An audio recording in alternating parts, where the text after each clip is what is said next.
Presentes. Vamos dar início à sessão de abertura da 28ª Jornadas Sul-Americanas de Engenharia Estrutural, organizada pelo Departamento de Engenharia de Estruturas da Escola de Engenharia de São Carlos, da Universidade de São Paulo, e pela Associação Sul-Americana de Engenharia Estrutural. Convidamos para fazer parte da mesa dos trabalhos o excelentíssimo senhor professor doutor Flávio Fava de Moraes, magnífico reitor da Universidade de São Paulo.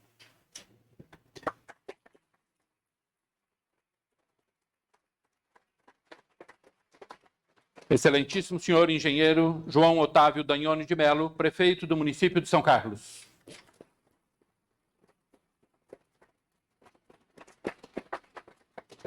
Excelentíssimo senhor professor doutor José Galizia Tundizi, presidente do Conselho Nacional de Desenvolvimento Científico e Tecnológico.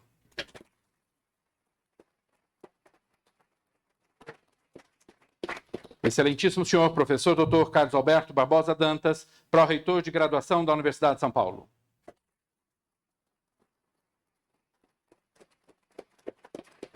Excelentíssimo senhor professor doutor Jacques Marcovitch, pró-reitor de Cultura e Extensão Universitária da Universidade de São Paulo.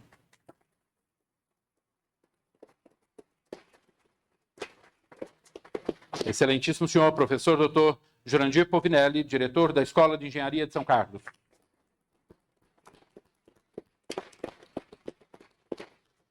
Excelentíssima senhora professora doutora Helena Carmo Antunes, diretora do Departamento de Recursos Humanos da Reitoria e coordenadora das 28ª Jornada Sul-Americana de Engenharia Estrutural.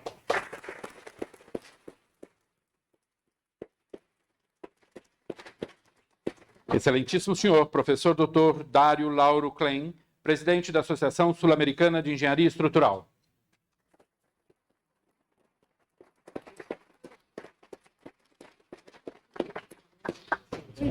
Excelentíssimo senhor professor doutor Wilson Sérgio Venturini, chefe do Departamento de Engenharia de Estruturas da Escola de Engenharia de São Carlos.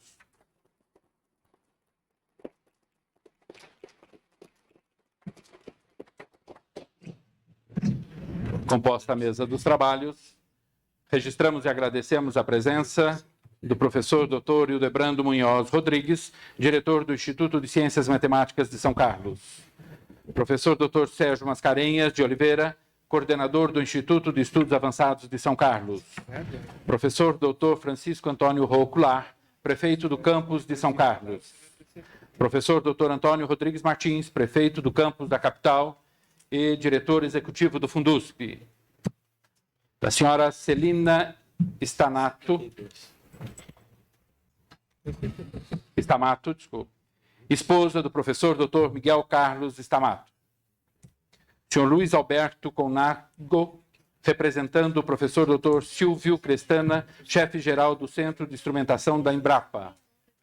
Professor Dr. José Eduardo Rodrigues, representando a Comissão de Pós-Graduação da Escola de Engenharia de São Carlos. Professor Dr. Renato Arnelli, chefe do Departamento de Arquitetura e Urbanismo da Escola de Engenharia de São Carlos. Senhor Dante Martinelli, representando o professor Dr. Wilson Sérgio Venturini.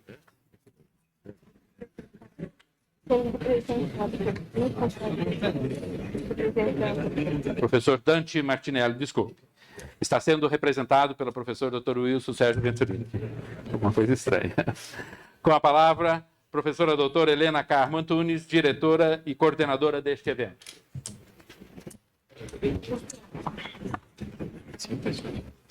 Emocionante.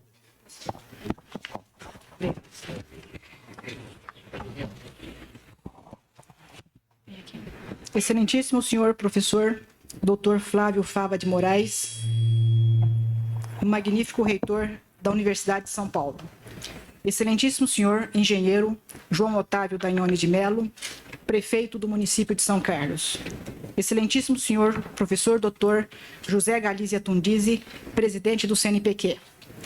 Excelentíssimo senhor professor Dr. Carlos Alberto Barbosa Dantas, pró-reitor de graduação da Universidade de São Paulo. Excelentíssimo senhor professor Dr. Jacques Markovitch, pró-reitor de Cultura e Extensão da Universidade de São Paulo.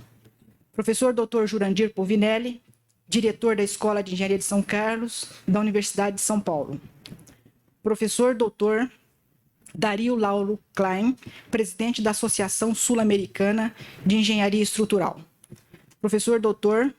Wilson Sérgio Venturini, chefe do Departamento de Engenharia de Estruturas da Escola de Engenharia de São Carlos. Gostaria, inicialmente, de dizer o quanto me sinto honrada por ter presidido a comissão que organizou, aqui em São Carlos, as Jornadas Sul-Americanas de Engenharia Estrutural, em sua 28ª edição.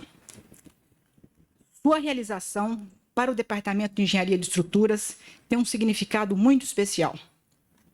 O início de nossa participação nas jornadas data do final dos anos 60, quando as universidades brasileiras foram chamadas a colaborar na solução das grandes obras de infraestrutura que serviram de base para o desenvolvimento industrial e social que se seguiu. A união de forças entre empresas estatais, universidades e a iniciativa privada fizeram das jornadas um fórum extremamente oportuno para trocar informações, mostrar pesquisas e difundir tecnologia do ponto de vista de engenharia de estruturas. Nas jornadas se discutiu muito sobre construção de grandes barragens como Ilha Solteira, Itaipu, discutiu-se o metrô de São Paulo, discutiram-se estruturas offshore, edifícios altos, etc. Participamos sempre, aprendemos muito e contribuímos no que foi possível. A participação de São Carlos começou com um grupo de jovens liderados com entusiasmo pelos professores Frederico Schill, Dante Martinelli e Miguel Carlos Stamato, aos quais hoje prestamos nossas homenagens. O departamento cresceu e hoje tem grupos sólidos de pesquisa em métodos numéricos, edifícios altos, estruturas de madeira, tecnologia de concreto e estruturas metálicas. Nossos melhores resultados sempre foram apresentados nas jornadas. Este evento, que congrega pesquisadores de universidades e centros de pesquisa, bem como profissionais ligados a projeto, execução e recuperação de estruturas de toda a América Latina, é um veículo sério e eficiente para se mostrar ciência e tecnologia. Os anais apresentam artigos completos que foram selecionados através de uma rigorosa avaliação externa. Resume o que de melhor se produziu nos temas abordados. Esse congresso é particularmente dedicado à pesquisa tecnológica, que é, por natureza, sedenta de resultados, sedenta de aplicações. É importante a evolução da humanidade como um todo, mas é mais importante juntar nossos recursos intelectuais para viabilizar produtos e avanços tecnológicos a serem revertidos em benefício da sociedade que nos subvenciona. Finalmente, quero agradecer à Associação Sul-Americana de Engenharia Estrutural pela confiança demonstrada em nosso grupo para organizar este evento. Agradeço a total colaboração da Escola de Engenharia de São Carlos, através de seu diretor, o professor Dr. Jurandir Povinelli, da Prefeitura do Campus de São Carlos, através de seu prefeito, o professor Dr. Francisco Rocular, unidades da Universidade de São Paulo, da qual me orgulho de pertencer. Quero deixar claro que este evento não teria se viabilizado sem a colaboração de inúmeros órgãos de incentivo à pesquisa, como CAPES, CNPq, FAPESP, FINEP e FIPAI. Foi altamente preciosa também a colaboração de inúmeras empresas, como a Faber-Castell, Associação Brasileira de Cimento Portland, Electrolux do Brasil, Instituto Brasileiro de Telas Soldadas, o Ibracon, Grupo Camargo Correia e TQS Informática. Um agradecimento especial a todos os membros da comissão organizadora, professor João Bento de Anay, José Elias Layer, Wilson Venturini, Osni Pellegrino, Sérgio Proença, e em especial aos professores José Samuel Giongo e Maximiliano Malite, e aos funcionários do Departamento de Estruturas pela dedicação ao empreendimento. Agradeço a presença de todos e espero que possamos aproveitar de maneira útil e agradável esses 5 dias. Obrigada.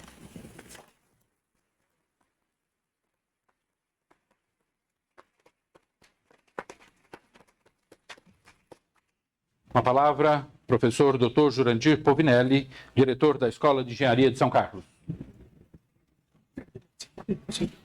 Sim. Magnífico reitor, professor Dr. Flávio Fava de Moraes, dignífico prefeito municipal, engenheiro João Otávio Dagnoni de Mello, digníssimo professor José Galiza Tundizi, presidente do CNPq, senhores pró-reitores, Dr. Lauro Klein, digníssimo presidente da Associação Sul-Americana de Engenharia Estrutural, professora Helena Maria do Carmo Antunes, digníssima presidente da comissão organizadora da 28ª Jornada Sul-Americana de Engenharia Estrutural, senhores participantes do evento, meus colegas, meus senhores e minhas senhoras. Minhas primeiras palavras são de agradecimento ao magnífico reitor que gentilmente aceitou o convite para vir a São Carlos participar deste importante evento. A comissão organizadora, na figura da professora Helena, deseja externar, em nome da Escola de Engenharia de São Carlos, o reconhecimento pelo trabalho de organização dessas jornadas. Aos participantes, as boas-vindas da diretoria da ESC, que se coloca desde já à disposição para atendê-los.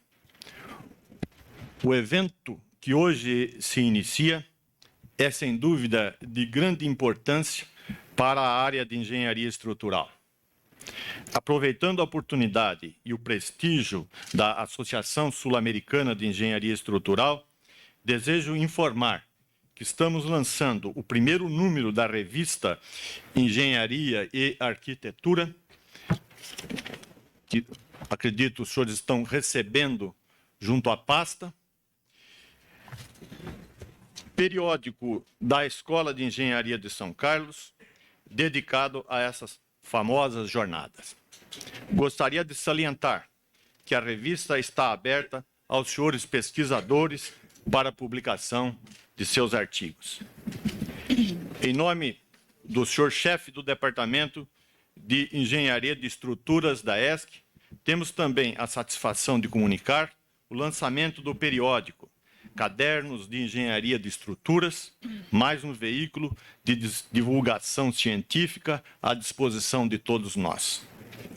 Não quero me estender mais, pois sei que o trabalho que terão pela frente nestes dias será árduo, e assim sendo, encerro essa saudação, reiterando a todos os melhores votos de boas-vindas e profícuo trabalho. Que Deus nos acompanhe.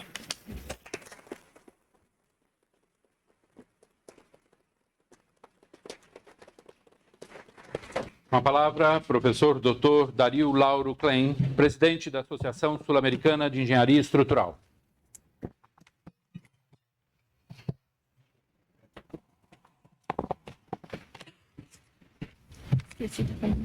Excelentíssimo senhor professor doutor Flávio Fava dos Moraes, magnífico reitor da Universidade de São Paulo. Excelentíssimo senhor engenheiro João Otávio Daione de Mello, prefeito municipal de São Carlos. Excelentíssimo senhor professor José Galizéia Tundizi, muito digno presidente do CNPq. Excelentíssimo senhor professor doutor José Rubens Rebelato, magnífico reitor de São Carlos, que não pôde comparecer a essa solenidade. Excelentíssimo senhor professor doutor Carlos Alberto Barbosa Dantas, pró-reitor de graduação da Universidade de São Carlos. Excelentíssimo senhor professor doutor Jacques Markovitch, pró-reitor de Cultura e Extensão da USP. Professor doutor Jurandir Povinelli, diretor da Escola de Engenharia de São Carlos. Professora doutora Helena do Carmo Antunes, diretor do Departamento de Recursos Humanos da Reitoria e presidente da comissão coordenadora desta 28ª Jornada Sul-Americana de Engenharia Estrutural. Excelentíssimo senhor professor Dr. Wilson Sérgio Venturini, chefe do Departamento de Engenharia e Estruturas da Escola de Engenharia de São Carlos, demais autoridades presentes nessa solenidade, professores, funcionários e alunos desta universidade, prezados amigos e colegas.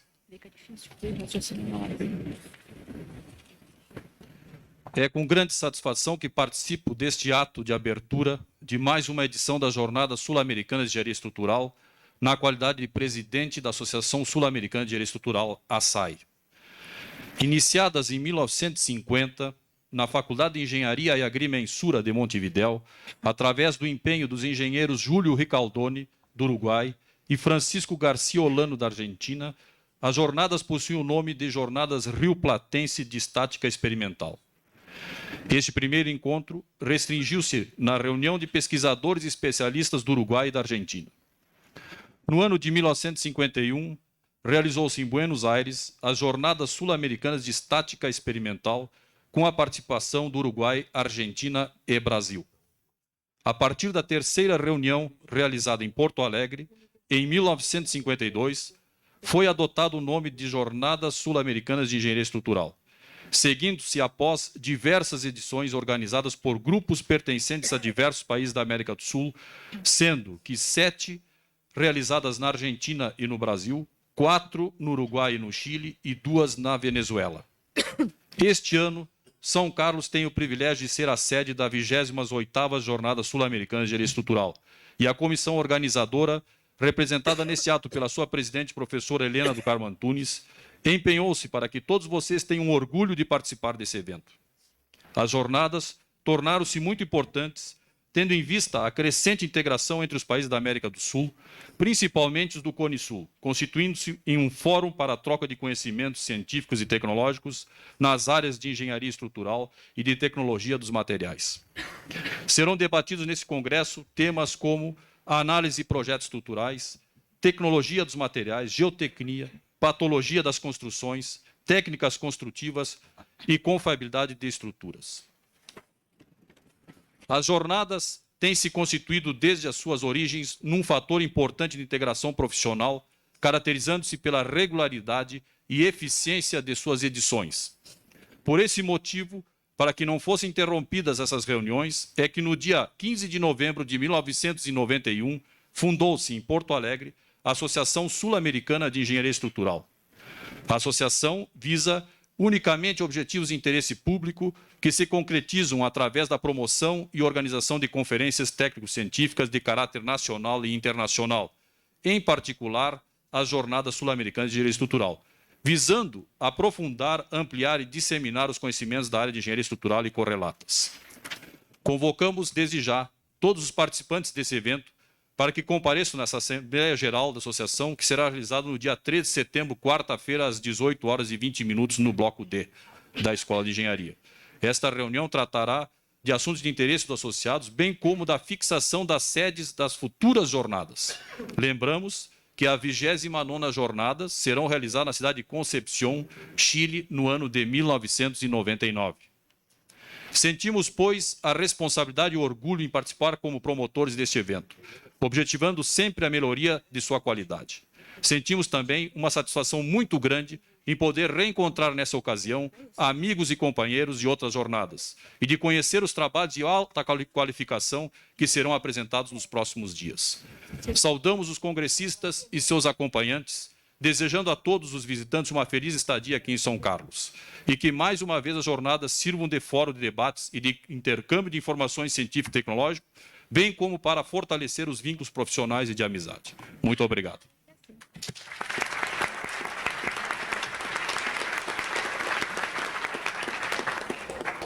Convidamos para fazer uso da palavra professor Dr. José Galizia Tundizi, presidente do CNPq. Professor Flávio Fava de Moraes, magnífico reitor da Universidade de São Paulo.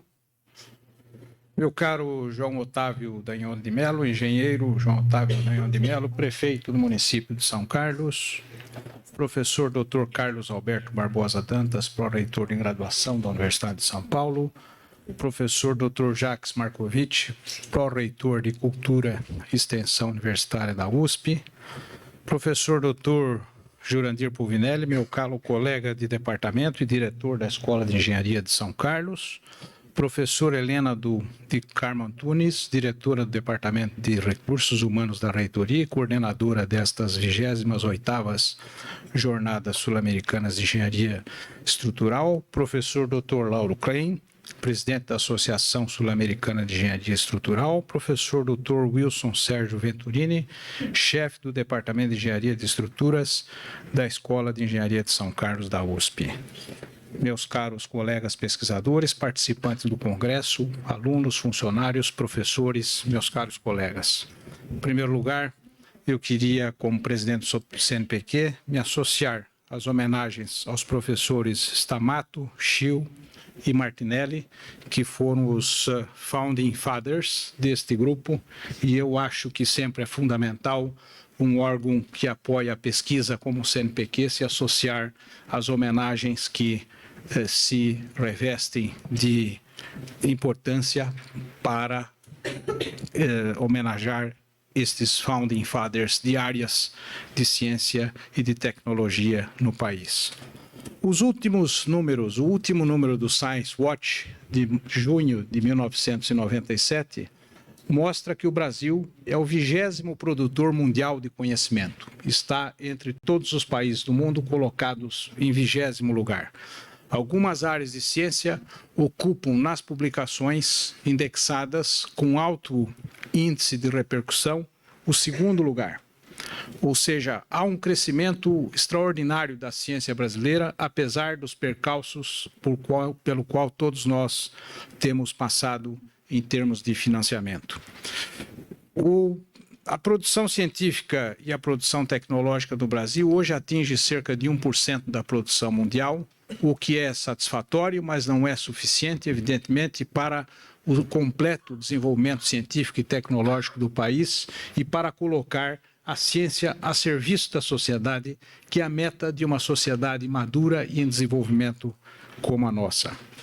Sem dúvida nenhuma, grande parte do desenvolvimento científico e tecnológico e da produção de conhecimento que se faz hoje no Brasil é responsabilidade da Universidade de São Paulo e, sem dúvida, deste campus da Universidade de São Paulo, no qual vários institutos de pesquisa e, particularmente, a Escola de Engenharia também se destaca.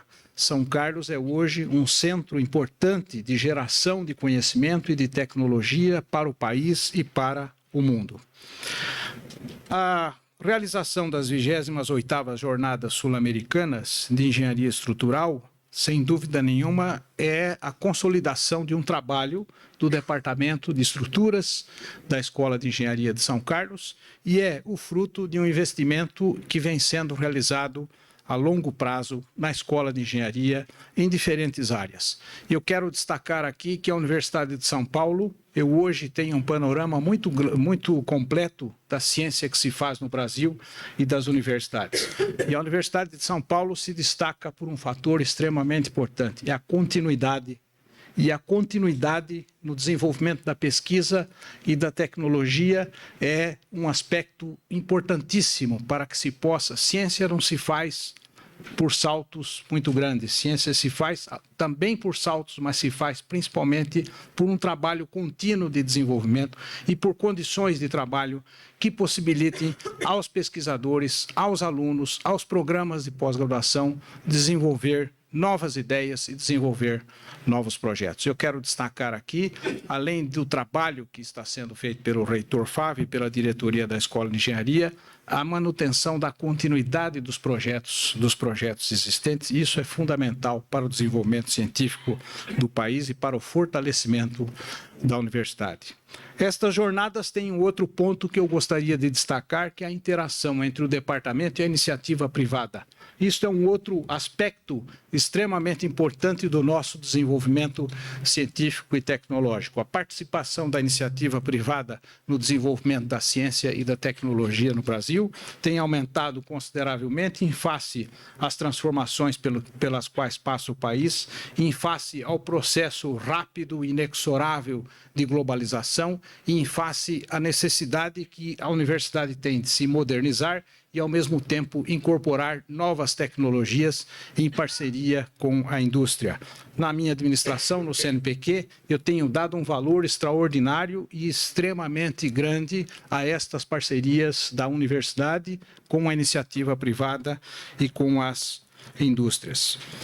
Portanto, eu vejo que foram aprovados 400 trabalhos, o que mostra o vigor deste grupo, que se destaca nesta área no país e na América Latina, e eu não tenho dúvidas que este congresso será um fórum importante de discussão, de apresentação de ideias e novos projetos, novas pesquisas e novos desenvolvimentos após esta semana de trabalho deverão ser desenvolvidos. Eu quero aqui também dizer que nesta administração do CNPq, o apoio fundamental é a qualidade, a distinção e ao mérito. Este é o compromisso da administração de ciência e tecnologia do país com o desenvolvimento científico e tecnológico. Nós temos que apoiar a qualidade da pesquisa e do desenvolvimento tecnológico, temos que apoiar o mérito, temos que colocar recursos onde eles realmente vão produzir mais ideias, mais pesquisa e mais desenvolvimento tecnológico, e este é um compromisso inarredável da minha administração. Para finalizar, eu gostaria de dizer que um novo processo se inicia dentro desta Escola de Engenharia e na Universidade de São Paulo, que é a consolidação dos 120 alqueires que foram recentemente doados à Universidade de São Paulo pelo governo do Estado para o campus da Represa do Lobo. Neste campus deverá ser desenvolvido um projeto, um curso de engenharia ambiental e, desde já, eu já informei ao professor Pulvinelli que o CNPq deve apoiar um congresso internacional de engenharia ambiental com a finalidade de estabelecer as bases para o desenvolvimento desse curso e, portanto, mais uma vez, estabelecer uma plataforma de trabalho e um compromisso inarredável com a qualidade. Eu queria dizer da minha satisfação de estar presente nesta cerimônia e também desejar a todos os participantes do Congresso uma feliz estada nesta cidade, uma semana extremamente produtiva. Parabenizo a professora Helena Antunes e o professor Venturini e o professor Povinelli, diretor da escola, pelo trabalho realizado e pela organização primorosa deste congresso. Muito obrigado.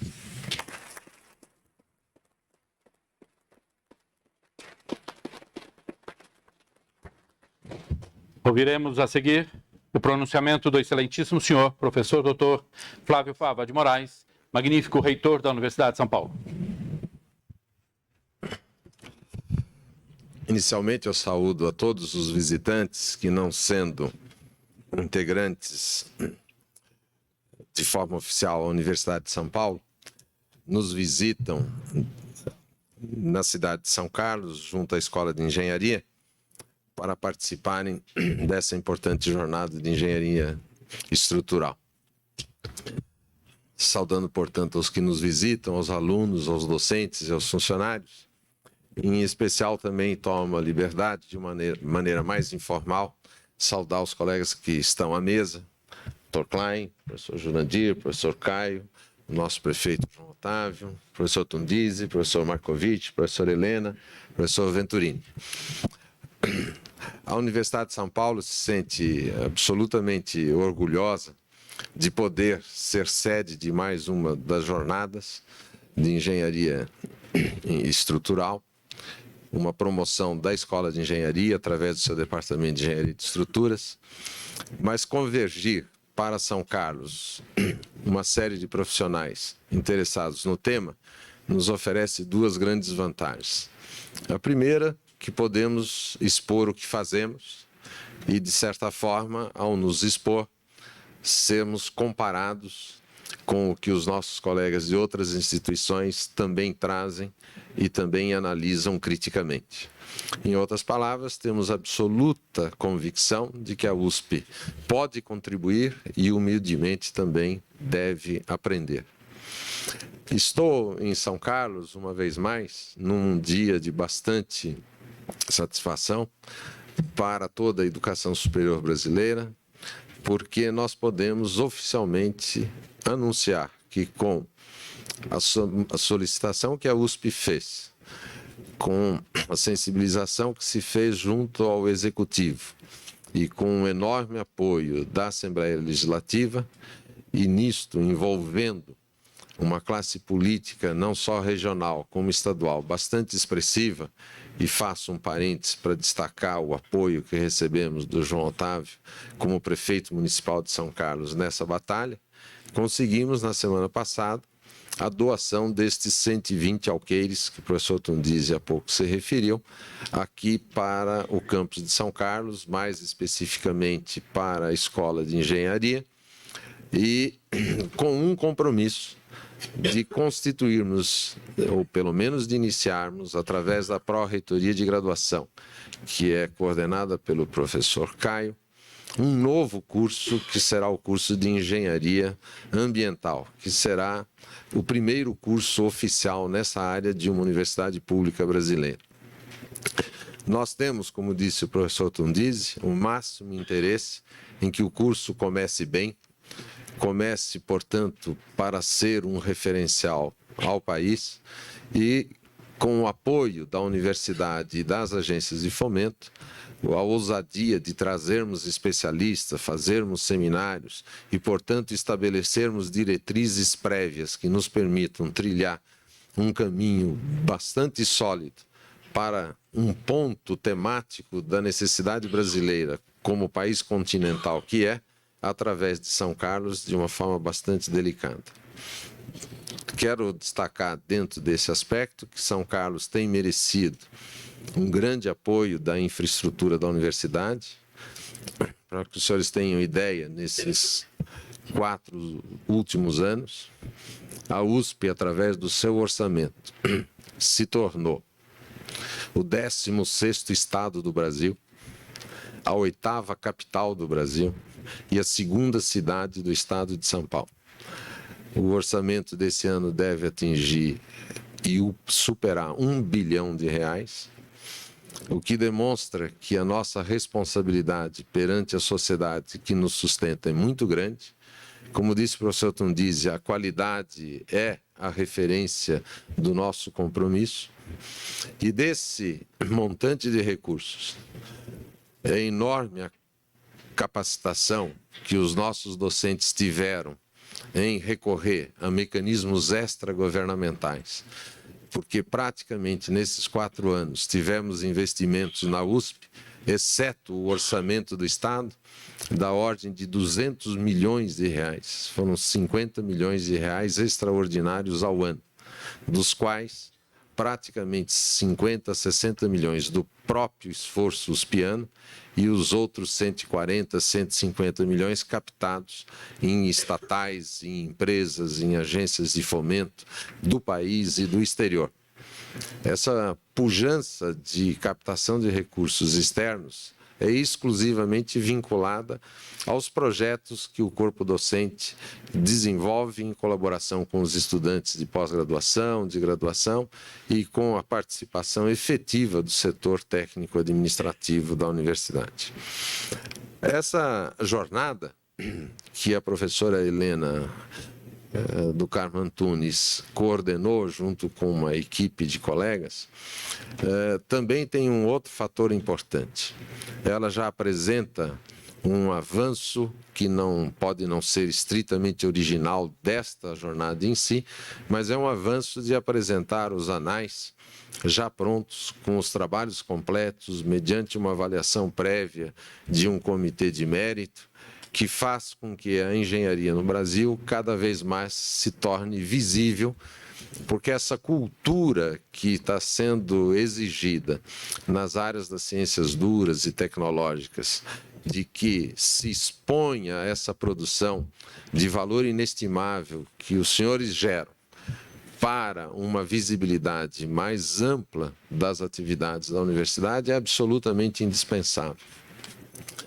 Basta dizer que nós tivemos agora, há pouco, uma agradabilíssima surpresa, em que o Instituto de Energia e Eletrotécnica da Universidade de São Paulo, que eu nunca sei se é eletrotécnica e energia, é a palavra maior ou menor que vem antes? Do geral para o particular. Do geral para o particular, da energia e eletrotécnica. Fez uma... Isso fica como um parênteses, mas para os senhores terem uma ideia precisa. Fez um levantamento do que a Universidade de São Paulo faz nessa área específica do Instituto.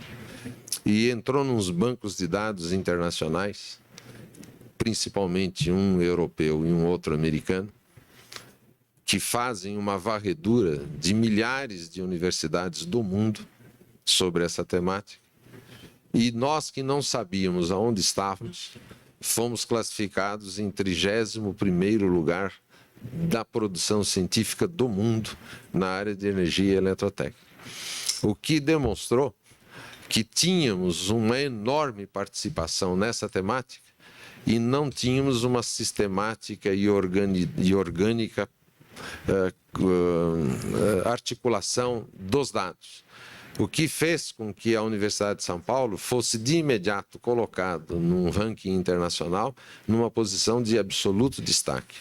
No momento, o professor Tundizi também nos trouxe os últimos dados da publicação do Science Watch, que também mostram a mesma coisa, quer dizer, o quanto que o Brasil, de fato, não é um grande pioneiro da produção científica, mas pelas características de um país de desenvolvimento, com muito pouca gente ainda qualificada para desenvolver ciência e tecnologia de vanguarda, com o pouco que temos, já conseguimos um lugar de destaque nesse cenário internacional.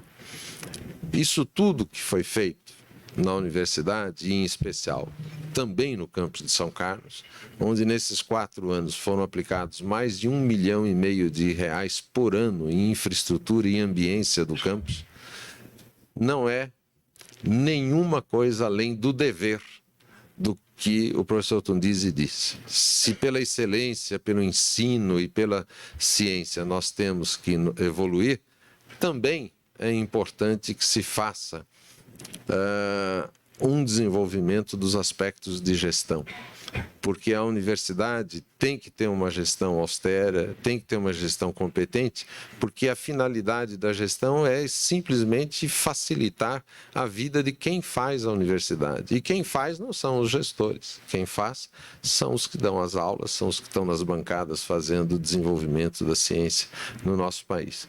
De tal forma que tudo isto, notadamente esses aspectos de extensão e de expansão dessa extensão, que também são tramitados pela pró-reitoria do professor Jacques Marcovitch, estão fazendo com que a universidade seja cada vez mais crível pela sociedade, e não quer dizer que ainda não precisamos purificar de muitas mazelas que a gente ainda possui. Se muito do que nós temos é altamente competente, isso não permite à universidade esconder algum parasitismo que ela ainda possui nas suas entranhas.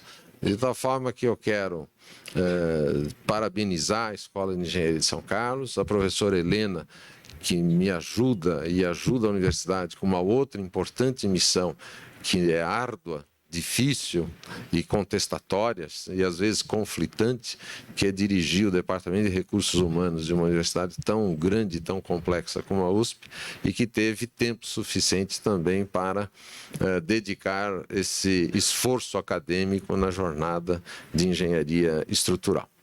Bem-vindo a todos, uma vez mais. Desculpe pelo discurso razoavelmente longo que ultrapassou as minhas características, mas eu acho que a Escola de Engenharia de São Carlos e os senhores merecem. Muito obrigado, então.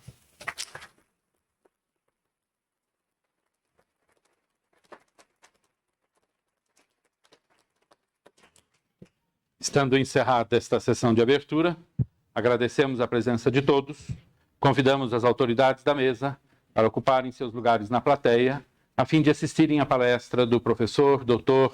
Kim Elliott, docente da Universidade de Nottingham.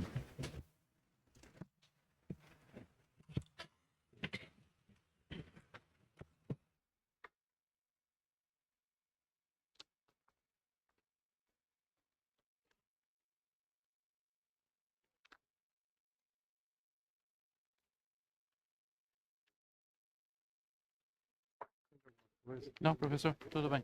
Tudo, obrigado.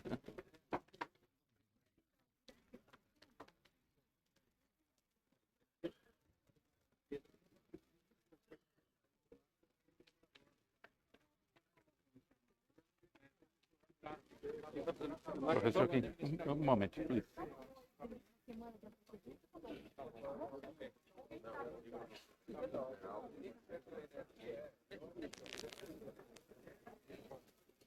Parabéns, viu? Parabéns.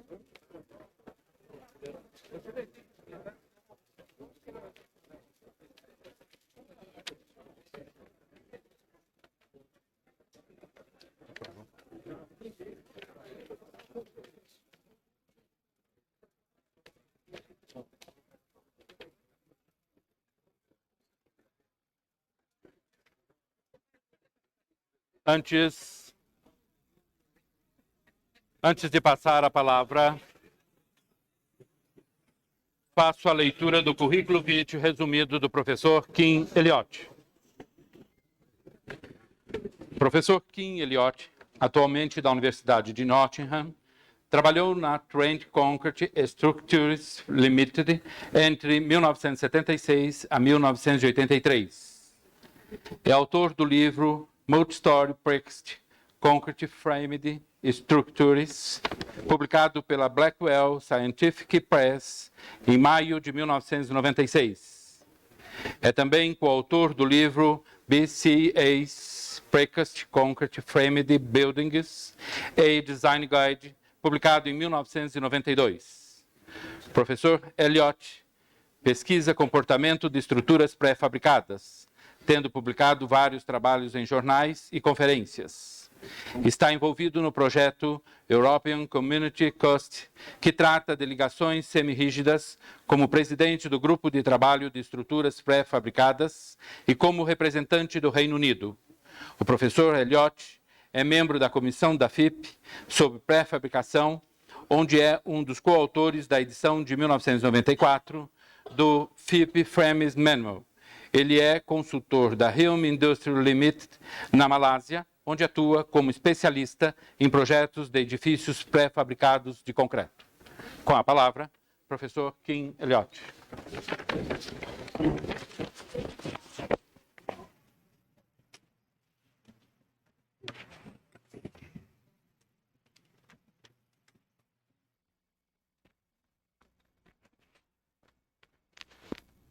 Okay. Is it live? Is it live?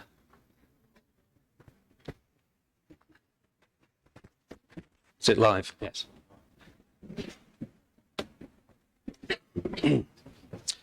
Mr. Chairman, ladies and gentlemen, and my colleagues here at USP in San Carlos, I am very humbled to be here this morning and to make the first presentation of this conference.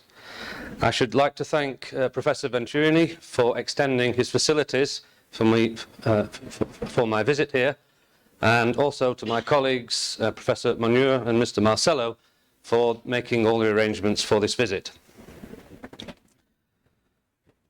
Of all the forms of major building construction, precast concrete is possibly the least understood. There is a major lack of knowledge within the industry on the real behaviour of precast concrete structures, particularly in relationship to structural stability, integrity, and the role that connectors have on this behaviour. My paper deals with the full-scale testing carried out at Nottingham University over the past 5 years and demonstrates the influence of the connection on both the horizontal and vertical stability of precast skeletal structures. However, before going to talk about the research, I should first of all, I have the projector, like to illustrate how in the UK and continental Europe, precast designs have been used to integrate the structural elements with the architectural facade. During the past 20 years, the latest generation of precast concrete structures has evolved, and many awards have been given for the architectural elegance, the excellent durability, and the good structural form, where the architectural cladding or facade has been integrated as part of the structural elements. And these are a number of illustrations of this facet. In many instances, the design has been specified in using special materials, but by the careful selection of aggregates and sand in particular, and attention to careful detail, then it is possible to reduce the cost of the exterior facade and structural building by about 30% by utilising these high quality materials. In many cases, precast concrete has been integrated with other materials such as structural steelwork and cast in situ concrete, and here we have an example where the structural facade of the building is in precast and the interior in cast in situ concrete. And here is a good illustration of how the architectural trends have changed from the 1960s on the left to the 1990s on the right. This building is in a strategic position on the banks of the River Thames in London, and it illustrates how concrete can be made to represent natural stone. However, with some careless detailing, we must not forget that there is the potential for disaster, and in this instance the failure of a connection due to a gas explosion which took place on the 18th floor of this building in London in the 1960s reminds us of the need to be diligent in our designs. With this in mind, the main focus of attention has been on the behaviour of connections within structural precast frames. There is no doubt that the components themselves are well understood, but it is the interaction between individual elements which has forged the main research work over the years. My paper deals with the combined aspects of horizontal stability as achieved in a precast concrete floor diaphragm, together with the combined aspects of frame stability analysis and the behaviour of connections on the vertical stability. I'm splitting my presentation into 3 parts, but it should be remembered that they are all integrated with one another, and you cannot separate horizontal and vertical stability. This is the kind of skeletal structure which I shall be dealing with. The main features are fairly slender columns, long span pre-stressed beams and floor slabs, with a number of strategically positioned shear walls to absorb the horizontal forces both in the temporary erection phase and in service. Buildings of this type are used for structures up to about 15 stories in height, and this slide shows the three aspects of our research work. First of all, we have a precast concrete hollow core floor with no structural topping screed. One of the most popular ways of achieving floors in Europe is to use what we call the raised timber floor or aluminium floor, where all the services are contained at floor level rather than in a suspended ceiling. As a result, it is necessary to achieve the horizontal diaphragm action without the need for additional structural finishes. The second theme concerns the flexural behaviour of beam-to-column connections, whereby we are studying the true and real behaviour of connections which have not been contrived in any way in the laboratory to enhance the performance.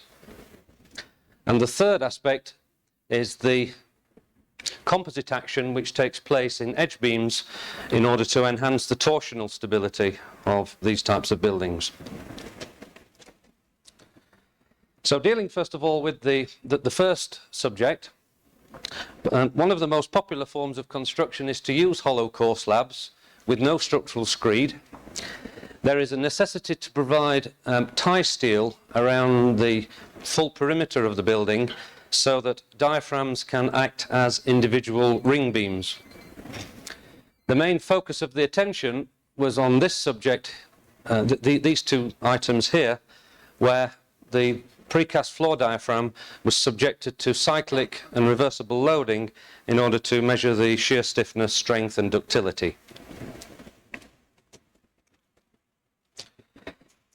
One of the major concerns in the design of the diaphragm is that the horizontal shear has to be transferred through some very narrow interfaces. The quality of the concrete which is placed into the interface is of unknown quality and cannot be inspected after construction. For those of you who are not familiar with hollow core units, they are manufactured on a long steel bed, either by the extrusion or slip forming of concrete through a machine, such as this German type of machine here, and the manufacturing process does not facilitate the placement of any external reinforcement necessary to tie one unit to another, or indeed to tie the units into the structure. And therefore alternative means have to be found in order to satisfy the shear interaction between adjacent elements. A floor diaphragm can be simplified in the diagram at the top there as acting as a deep beam between points of vertical restraint, such as shear walls or shear cores. The important connection lies between two individual units, and it is necessary to provide tie steel in order to generate the necessary shear friction and dowel action to transmit the forces. The edge profile between the units is of great importance, and a feature of the edge profile is that the joint between the units is very small, typically about 25 to 30 millimeters, and therefore the placement of concrete is not so sure. The texture of the side of the unit is important in the generation of high coefficients of friction during the early stages of shear force transfer. And these small cracks here are a result of the extrusion process and the drag of this very dry concrete against the side of the machine. So, in order to satisfy the design requirement, we had to prove that the diaphragm action works in a combination of aggregate interlock and dowel action. The aggregate interlock is generated by the asperities of the cracked concrete surface rubbing against each other, and this will provide a very high shear stiffness and resistance. But a ductile mode of failure is also necessary, and this is facilitated by the kinking and the dowel action of this reinforcement. So, in our experimental testing programs, we utilised proprietary hollow core units as manufactured by the industry. The length of the unit is about 4 metres, and by first of all creating an initial pre-crack to represent the presence of shrinkage and thermal movements, we then subjected individual specimens to horizontal cyclic shear loading. We carried out approximately 14 tests in total, either on single interfaces or multiple interfaces, and here we see the importance of the dowel action in resisting this very large amount of shear slip in order to generate a ductile mode of failure. If we first of all simplify the results and we look at the shear force and the slip, then it is the aggregate interlock which provides the significant proportion of the resistance, but the dowel action is very important to arrest this kind of behaviour. You certainly would not want to see a brittle type of failure in this form of construction. The effect of cyclic loading was to maintain the strength of the units while seeing a reduction in the stiffness. So a strength here was achieved of around 200 kilonewtons, which represents an interface shear stress of around about 0.4 megapascals, which is approximately twice the ultimate requirements of the British and American codes of practice. But with subsequent cycling of loading, you will see that although the strength has been maintained at this level, the stiffness reduces considerably, and the final tangent stiffness is approximately equal to about 1/6 of the concrete, of solid reinforced concrete. So the effect of the precast interface is the equivalent of reducing the shear modulus by a factor of 6. And of course this information can then be used in design in determining the sway deflections in the diaphragm. In order to achieve this on site, we have to provide a mechanism whereby the slabs are prevented from moving apart in a lateral direction. And to do this, we utilize these opened cores in approximately 2 number cores and provide L-shaped or U-shaped reinforcement to lap with the main continuity reinforcement throughout the structure. This reinforcement here is the same steel that we will be utilizing in the second part of my presentation when we look at the flexural behavior of beam to column connections.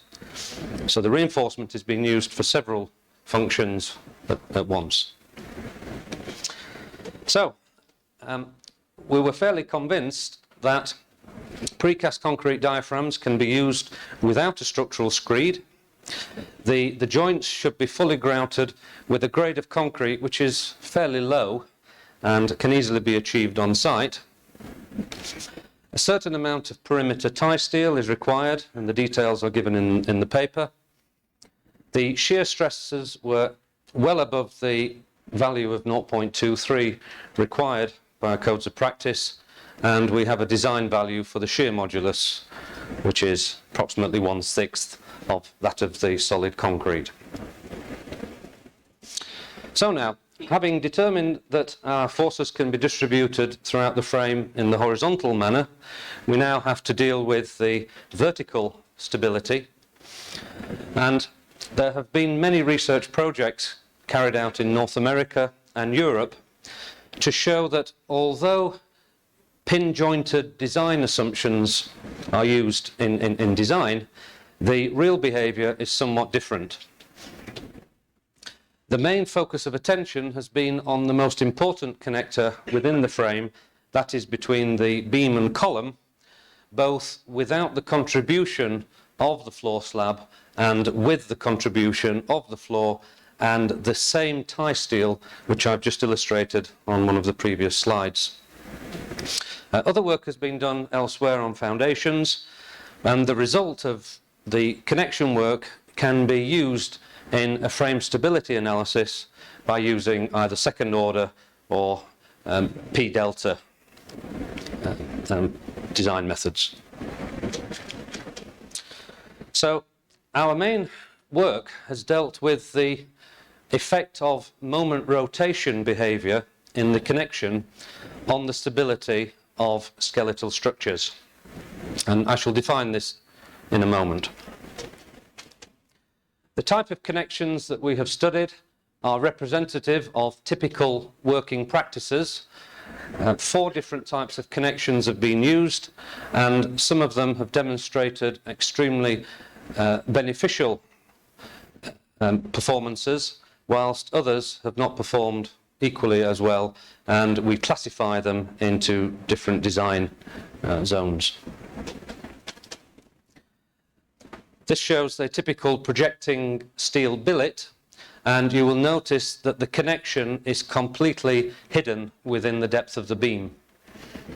This is a major feature of connections, in particular where the architectural facade is combined with the structural elements and the connection must be invisible.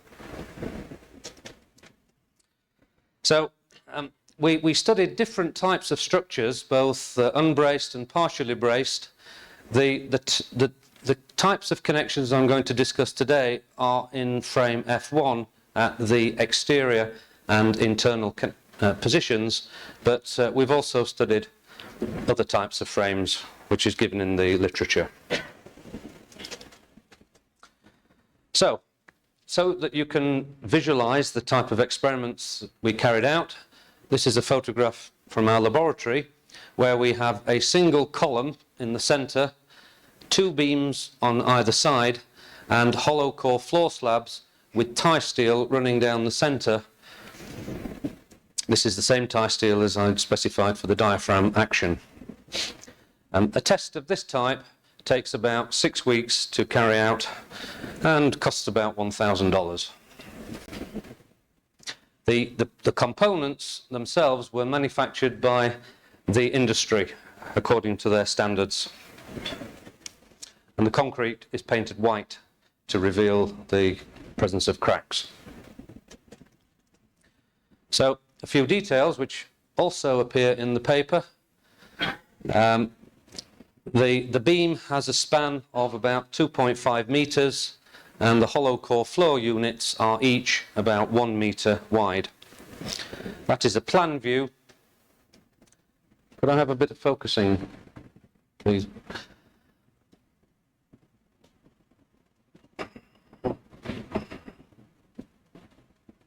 The cross-section, which is possibly more informative, shows the detail around the column and beam connections. And it is around this zone here where we measure the relative displacements between the beam and column and convert these displacements into rotations. This represents what we call a double-sided connection, typical of the interior of the building. In the exterior, we have a single-sided connection where there is just the one beam to column connection. The position of the tie steel is fundamental to the behavior of the connection, but is once again representative of typical site practice, and no attempt has been made to artificially enhance the performance. So we construct our joints by making, in this instance, this is a welded plate type of connector, where a steel plate cast into the beam is welded to a projection from the column, and then the entire joint is grouted using a grade C40, that is cube strength concrete. Tie bars are positioned either through the column, as shown here, or on the outside of the column, depending on the type of beam that is being used. But as I mentioned before, these are the same tie bars which are used for diaphragm action and also for structural stability. When the joint has reached its maturity age, then the test is carried out, and you can see there is a hogging curvature just here, and some cracks forming in the hollow core units. More importantly, if we look at the underside of the connection, you will see that there is a lot of shear damage in the column due to the horizontal couple forces generated between compression in the bottom of the beam and tension in the slab zone. The instrumentation here gives us the relative rotation between the beam and column, which is used in the frame analysis. So, by measuring the applied bending moment here and the relative rotation, we can draw our moment rotation diagram, which indicates a very semi-rigid and non-linear behavior. Some attempts have been made to simplify this into a trilinear relationship, and it is found that generally a trilinear curve has very similar proportions to the real behavior. Now, of course, where do you consider your design point along this curve? And this is where we introduce the concept of the beam line, where we superimposed the moment rotation of the beam to which the connection is attached onto this diagram. And here we have the moment rotation characteristic of the connector intercepting the characteristic beam line. The value here is the moment of resistance of the beam as if it were fully rigid. The rotation here is the rotation of a simply supported beam. What is necessary is for the connection to exceed the capacity of the beam to which it is attached, so that the beam failure will occur first. So if we now superimpose the beam line appropriate to our particular specimens onto the various types of connections that we have tested, the solid beam line is the actual beam line produced by the real structural elements. The dotted line is the one which we will use in design here, and you can see that in these two connections just here, good characteristics were achieved. These two tests were the double-sided tests where the full force in the tie steel was realized. The tests down here were the single-sided tests where the contribution of the tie steel is less significant and the behavior is more dependent on the connector itself. If we measure the strength and stiffness of the connector where the beam line intercepts with the actual connector, then we can summarize the results. First of all, for the two different types of connector in the double and single side, you can see that considerable moments of resistance can be generated in a connection which is designed by designers as pinned. It is quite ludicrous to consider these types of connections as being pin jointed. If we divide the moment of the connector by the moment of resistance of the beam, then there is a spread of the results, but essentially the double-sided connectors can be considered as almost being fully rigid. The other important parameter is the stiffness, where we measure the stiffness of the connector, and then we divide that stiffness by the flexural stiffness of the beam to obtain a ratio of joint stiffness to connector stiffness. And these results are summarized here, where you can see that generally the double-sided connections perform well, both in terms of strength and stiffness, whereas the single-sided connections do not perform so well, and we would recommend that single-sided connections should be designed and used as pinned jointed, but double-sided connections can be used as semi-rigid and be incorporated in a frame analysis. So given these design parameters, you can then carry out a normal frame analysis by including the semi-rigid behavior of the connections as well as the moment curvature characteristics of the members. Now, that has dealt with the flexural or in-plane behaviour, but we are also interested in the out-of-plane torsional behaviour. And I shall just briefly comment on this work, which was carried out about 4 years ago. The main problem is torsional sway, where different modes of failure can occur either between the beam and column or between the beam and floor slab. It's important that the flexural strength, the torsional strength and stiffness of the connection exceeds those of the members to which they are attached.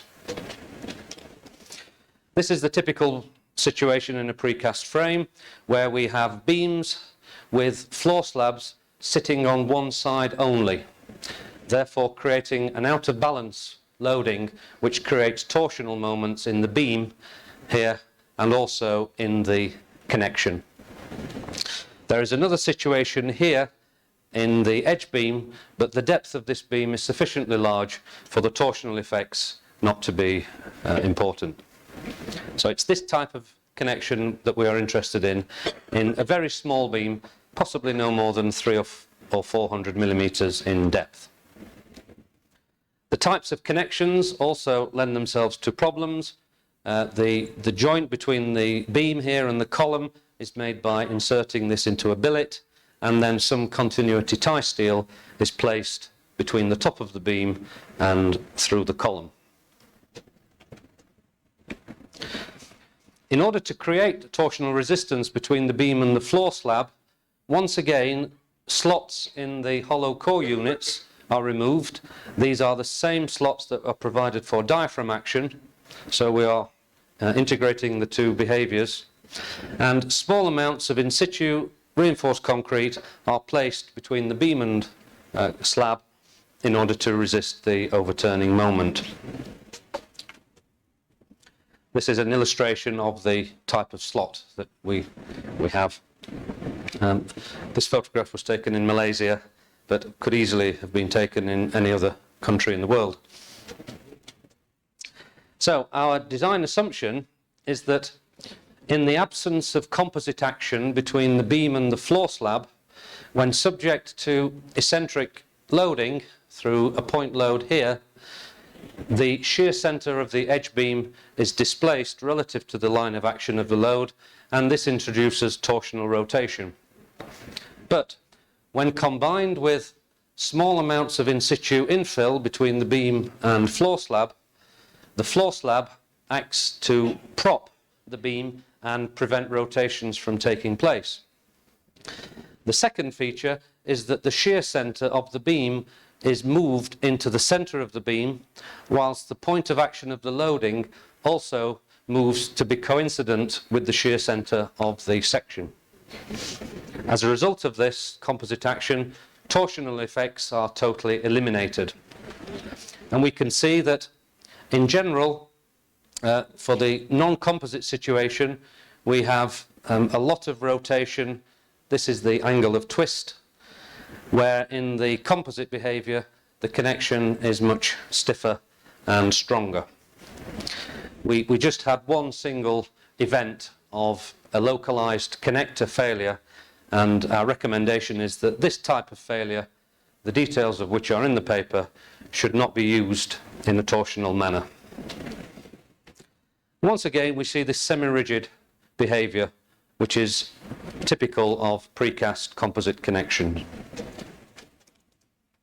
The final design point is that torsional restraint can only be present if the floor diaphragm is acting in a rigid manner.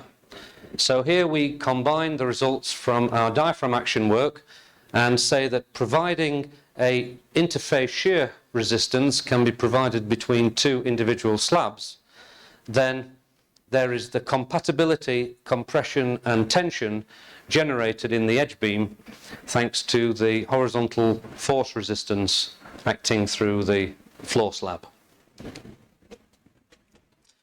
So my conclusions on these two papers is that In the majority of situations, pin-jointed connections may be classified as semi-rigid. The strength and stiffness is equal to the beam or column to which the connection is attached. The connection capacity should exceed the capacity of the overall frame as given by the beamline concept, and the test data produced in this work can be used in a fairly simple frame analysis. And I thank you very much for your attention.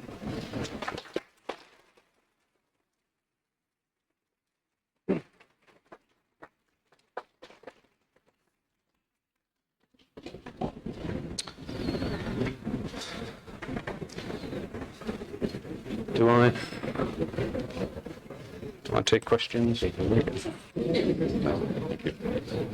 Thank you.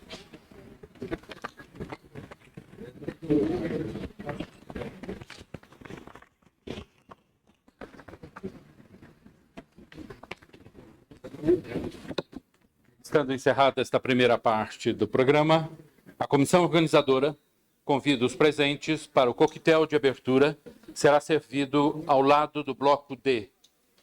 Em frente a este anfiteatro, temos 2 ônibus que está à disposição daqueles que necessitarem para transporte até o local. Lembrando que a sessão da parte da tarde, marcada para as 14 horas, foi transferida para as 15 horas. Muito obrigado.